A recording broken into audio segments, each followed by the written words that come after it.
they're really hugged up against the posterior elements versus just kind of floating in the center. And this is the postoperative film. So this is L4, L5, S1. This is the fused level. Again,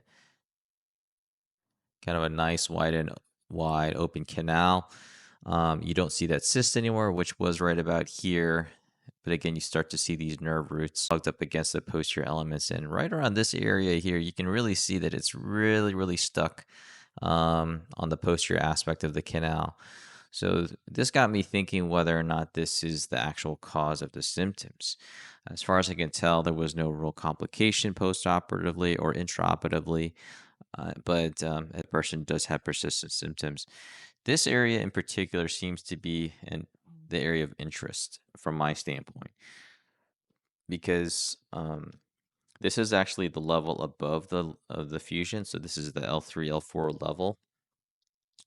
And I'm going to switch to this axial picture here. This here is a post-operative axial view of the L3-4 level. So this is like a cut right at this particular level. So this is now anterior and this is posterior. You can see the right-sided lumbar facet. You can see the left-sided lumbar facet. This here is that spinal canal. It's a little bit triangle shaped, which is secondary to the facet hypertrophy.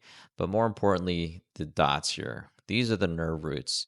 This is that section right here, right about here. And nerve roots normally are kind of nice and floaty somewhere in the middle. But again, it looks like it's kind of tethered or stuck.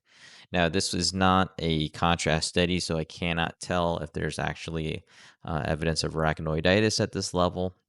But to me, it looks like this is a sticking or a tethered point because as I go further down, or excuse me, when I look at the preoperative L3-4 level, this is the same level as this.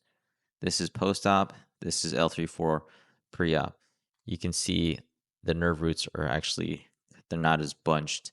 They're not as packed into this area. You can actually see the nerve roots starting to exit to the next level down.